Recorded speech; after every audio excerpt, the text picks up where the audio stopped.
je suis Franck et j'ai créé ma société depuis maintenant 6 mois. Avec mon ami JP, ça nous tenait à cœur de créer ce podcast. Bonjour, je suis Jean-Patrice. Je viens de basculer dans le domaine de l'entrepreneuriat et effectivement, je rejoins Franck sur une nouvelle initiative.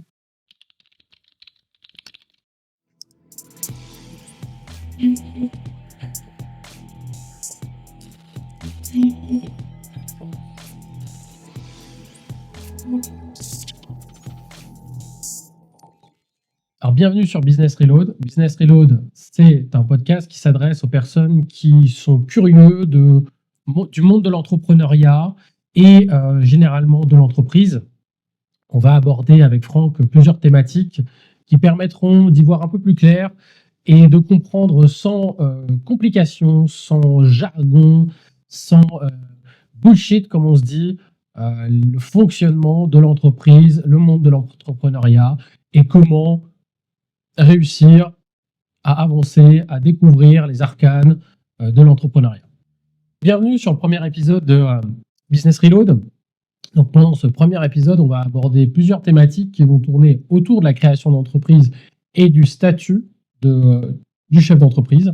À cette occasion, on abordera le sujet du capital social, le sujet de la forme juridique et effectivement la situation des chefs d'entreprise. Bonjour Franck. Bonjour JP. C'est parti pour cette première émission. Alors, j'ai cru comprendre que tu avais fait des recherches sur la création d'entreprise. Dis-moi plus. Alors, j'ai lu qu'en France, on pouvait créer sa boîte à partir d'1 €. Tu as tout à fait raison. On peut créer son entreprise à partir d'1 €, voire même, en fonction du statut, à partir de 0 €. Je m'explique. Tu as plusieurs statuts qui existent. Tu as le statut de l'entrepreneur individuel qui permet, sans avoir à mobiliser du capital, de s'inscrire au registre soit du commerce, soit au registre des artisans.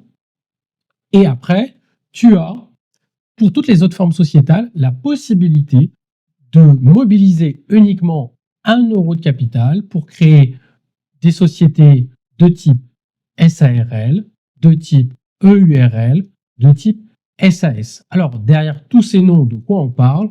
On parle d'entreprises qui ont une personnalité morale. Donc, effectivement, on peut créer aujourd'hui une entreprise avec 1 €. Ok. Mais là, tu me parles de SARL, EURL, SASU. Mais moi, je suis un peu perdu dans tout ça. Ça serait quoi la bonne forme pour commencer? Alors, la bonne forme pour commencer dépend souvent du type de projet que l'on porte et effectivement de la clientèle à laquelle on va s'adresser. Par exemple, un artisan n'aura pas forcément besoin de se constituer en société. Il pourra très bien déposer sa demande d'immatriculation au registre du commerce sans avoir à rédiger des statuts. En fait, derrière une personne physique, ce qu'il faut comprendre, c'est qu'il va y avoir une organisation. Donc, on va rédiger des statuts qui définissent l'activité de l'entreprise, qui définissent les pouvoirs du gérant, du représentant, qui vont définir également les modalités de fonctionnement pour la publication notamment des comptes annuels, enfin l'ensemble des différentes décisions, le sort des parts lorsqu'il va y avoir l'entrée d'un nouvel actionnaire ou pas. Donc, c'est ce qui se cache en fait derrière ces terminologies de URL, de SARL, de SAS ou de SASU, comme tu l'as dit tout à l'heure. Quelqu'un comme moi qui vend surtout du matériel informatique, de la prestation d'impression 3D, parfois en ligne, via nos réseaux sociaux, Insta, Facebook, mais surtout dans notre showroom, qui est notre lieu principal pour l'accueil de la clientèle. Qu'est-ce que je choisis? Au démarrage, surtout sur une activité commerciale comme celle-là, il est préférable d'avoir un statut de personne physique. D'accord? Maintenant, si tu as la volonté de t'associer, il faut à ce moment-là choisir plutôt un statut de personne morale. Donc, tu peux très bien avoir un statut de commerçant sous un régime de type, par exemple, micro-entrepreneur, c'est tout à fait envisageable. Mais dès lors que tu auras besoin de t'associer, il faudra effectivement envisager plutôt de se diriger vers une personne morale. Donc la micro serait plus une phase de test et la SASU pour structurer et construire par la suite. Tu as tout à fait raison. Une personne physique pour tester effectivement ce statut, cette idée, et après, dès lors que tu as besoin de t'associer, c'est plus logique, c'est plus cohérent de partir sur une personne morale avec la rédaction de statut. Revenons à cette histoire de capital de 1 euro qu'on n'a pas suffisamment creusé. Le fait d'avoir 1 euro de capital, ça permet de créer l'entreprise. Maintenant, est-ce que 1 euro, ça suffit vraiment à démarrer une activité, à ton avis? Je ne pense pas. Ça serait plus une forme symbolique de dire qu'on peut créer avec 1 euro, mais ça ne suffit pas pour bosser par la suite. Aujourd'hui, en tant que commerçant, tu aurais besoin de quoi pour ton activité? De produits, de matériel, de prestations. Toutes sortes de services qui vont nécessiter un accompagnement. Effectivement, tu as raison. Reprenons mot pour mot ce que tu as dit. Tu vas avoir besoin de stock, donc de matière, alors soit de produits finis, soit de produits intermédiaires que tu vas transformer dans le cadre de la partie impression 3D. Tu as parlé de prestations de services. Effectivement, tu vas avoir besoin de recourir à de l'assurance. Tu vas avoir besoin de recourir à un banquier pour la domiciliation de tes flux, l'encaissement de ton chiffre d'affaires, paiement de tes charges. Tu vas avoir besoin de solliciter un cabinet comptable, puisque forcément, dès lors que tu vas enregistrer, encaisser des paiements, il va falloir tenir une comptabilité, et pour démarrer ces missions, il va falloir payer. Donc aujourd'hui, est-ce qu'avec 1 euro, tu estimes avoir suffisamment de ressources pour commander du matériel, solliciter un banquier, solliciter un cabinet comptable, souscrire ta première cotisation d'assurance? Du coup, à ton avis, est-ce que tu as suffisamment de ressources pour démarrer ton activité? Pas du tout. Excellente réponse. Effectivement, il faut mobiliser beaucoup plus de ressources pour créer une entreprise. Certains optent notamment pour l'apport en compte courant, qui n'est pas forcément une mauvaise idée, mais qui va limiter, on va dire, la crédibilité. Pourquoi crédibilité? Crédibilité, tout simplement, imagine-toi, tu pousses la porte d'un commerçant et tu sais qu'il n'a qu'1 euro de capital. Parce que ton apport en compte courant, on ne le voit pas dans le capital social de l'entreprise. D'accord? Donc, imagine-toi, tu pousses la porte de ce commerçant, il te dit, il a plusieurs choses à te vendre, et notamment, il doit passer une commande pour répondre à ta demande. D'accord? Il doit acheter de la matière première pour te la revendre. C'est typiquement le cas du commerçant. S'il n'a qu'1 euro de capital, est-ce qu'à ton avis, il a suffisamment de ressources pour contacter un fournisseur, payer ce fournisseur et attendre que toi, tu le payes? Non.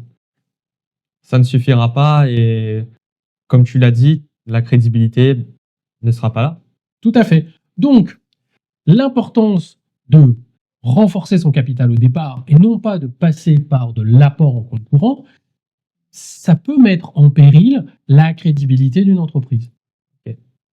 Ce qu'il faut bien avoir à l'esprit, c'est qu'aujourd'hui, disposer d'un capital suffisant au départ, c'est être certain d'avoir les ressources nécessaires pour démarrer, exploiter l'entreprise sans être pénalisé ou dépendant des autres. Donc, dépendant d'un fournisseur ou dépendant d'un client à qui tu vas devoir demander un acompte. Il est rare que quand tu ailles chez le commerçant du coin pour acheter à manger, te demande un acompte. Non, tout est déjà en stock. Voilà. On prend ce qu'il y a.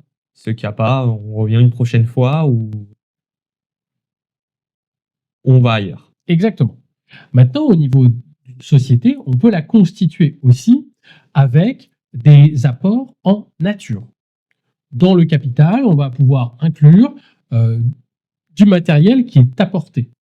Et ça, on va pouvoir le valoriser et l'apporter au capital. Donc, on peut apporter en numéraire, pour en revenir à ta pièce, mais on peut aussi apporter en nature, donc du matériel que tu possèdes déjà et que tu apportes à l'entreprise pour faciliter son exploitation. Ça, c'est une manière aussi de démarrer une entreprise. Ok, ça va permettre qu'on a déjà le matériel, mais que la personne pourra se dégager des sous avec, qui sont entièrement bénéfiques vu que son matériel, elle l'aura déjà acheté auparavant. Tout à fait. Effectivement, tu as entièrement raison. Ce matériel, il permet de démarrer l'exploitation de l'entreprise sans avoir recours ou sans mobiliser du capital pour acheter des ressources. C'est une manière aussi de démarrer une entreprise. D'accord. Pour en revenir à ce qu'on disait, effectivement, aujourd'hui, le capital social d'une entreprise, c'est vraiment un sujet de crédibilité. Pour une personne comme moi qui a 16 ans et une personne de 45 ans, y a-t-il une grosse différence pour les démarches à suivre? En soi, le fait que tu aies 16 ans nécessite de recourir à un juge des tutelles pour que tu sois autorisé à créer ton entreprise. Ce qui n'est pas le cas d'une personne de mon âge, effectivement, puisque je dispose d'une capacité juridique. Je suis considéré comme majeur capable. Dans ton cas, c'est un petit peu différent, puisque tu n'as pas encore, sauf cas particulier, la capacité, on va dire, juridique à exercer et administrer des opérations tout seul, en toute autonomie. Donc, il faudra que moi, j'aille chercher l'accord de mes parents, passer devant le juge des tutelles. Aussi avoir un très bon entourage parce que c'est ce qui compte euh, surtout. C'est un sujet hyper important que tu abordes. Effectivement, au-delà de ton cas personnel qui a nécessité forcément le soutien de tout le monde, chaque entrepreneur, chaque chef d'entreprise euh, ne peut démarrer sans le soutien de son entourage proche, forcément pour l'accompagner, mais de plusieurs manières. Ce qu'on peut dire, c'est que l'entrepreneuriat, ça se fait pas tout seul. Mais on abordera dans les prochains épisodes le sujet du love money. Et ça, c'est hyper important. Aujourd'hui, si je veux m'associer à une personne morale ou physique, je suis obligé de créer une société, c'est ça? Effectivement, c'est un sujet incontournable. Tu ne peux pas bien si tu ne crées pas une entité spécifique. Donc, effectivement, une personne morale.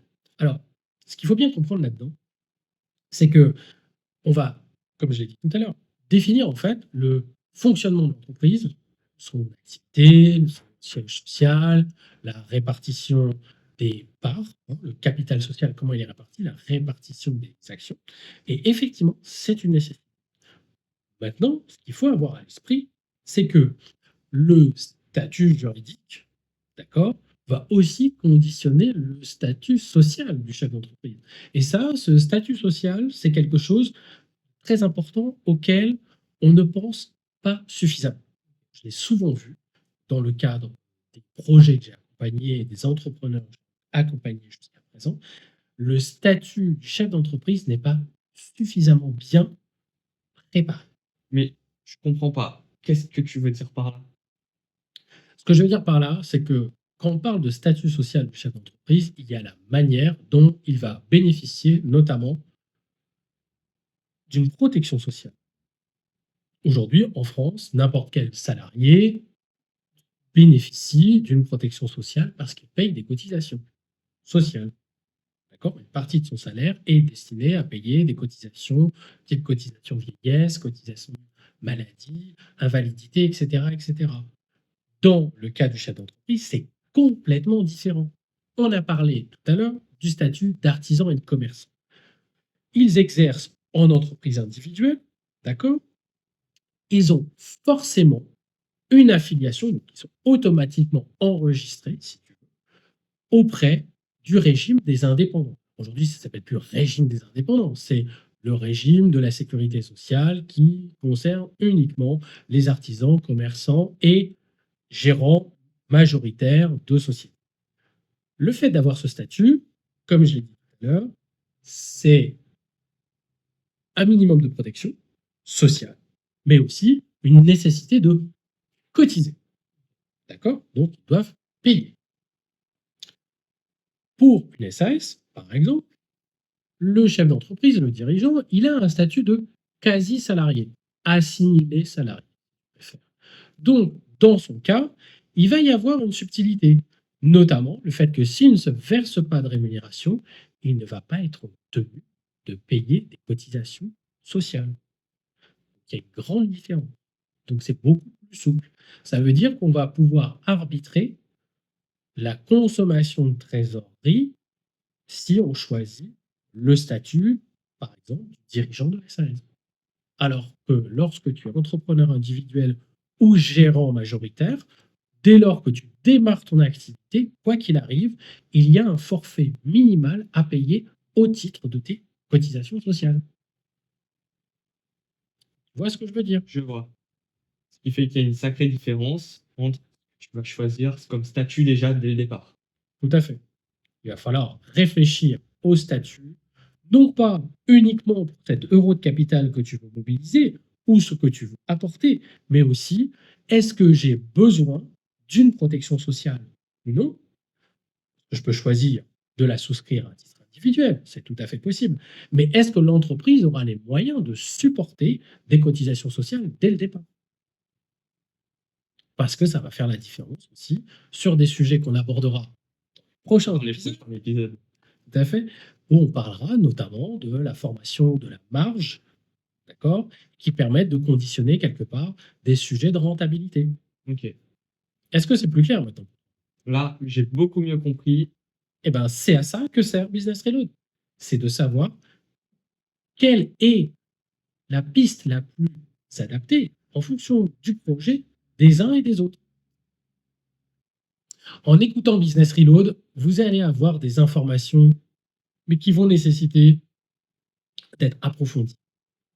Par des professionnels notamment. Tout à fait. Aujourd'hui, on a parlé de création d'entreprise, on a parlé de statut.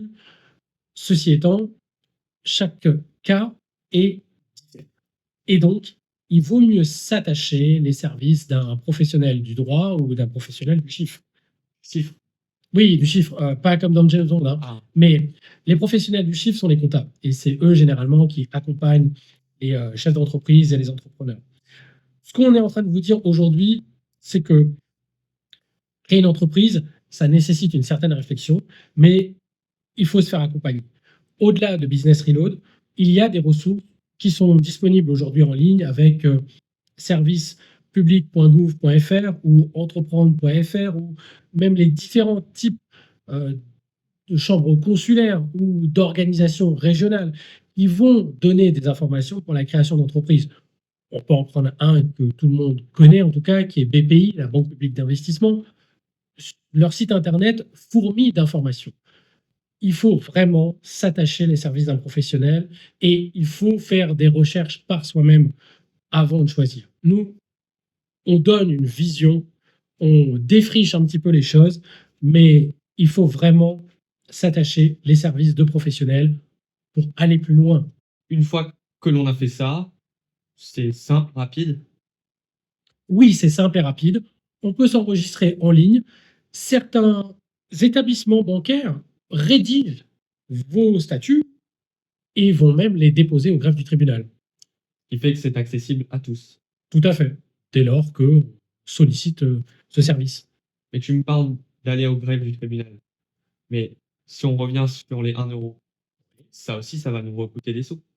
Exactement, tu as tout à fait raison. Effectivement, aujourd'hui, le greffe du tribunal, il va euh, te facturer la prestation d'enregistrement de ton entreprise. Donc, dans certains cas, ça représente une certaine somme. De mémoire, dans mon cas, ça nous a coûté 270 euros de déposer l'ensemble du dossier auprès du greffe du tribunal pour obtenir notre fameux sésame, le cabis. Ce qui fait qu'on est très loin des 1 euro déjà juste pour un cabis. Effectivement, tu as entièrement raison. Alors Franck, dans les prochains épisodes, à quoi on doit s'attendre? Je peux pas le dire, mais on accueillera des guests, que ce soit des entrepreneurs débutants ou des chefs d'entreprise accomplis. Génial. Merci à tous de nous avoir écoutés. N'oubliez pas que Business Reload, c'est avant tout une initiative indépendante tout ce qu'on vous raconte aujourd'hui, vous pouvez le vérifier, vous pouvez aller chercher par vous-même les informations. Donc, restez bienveillants, regardez cela d'un œil neutre parce qu'il y a beaucoup d'expériences différentes, heureuses, malheureuses. Tout n'est pas parfait dans notre projet. Ceci étant, on compte sur vous pour nous liker Partagez et surtout, à bientôt. pour un prochain épisode.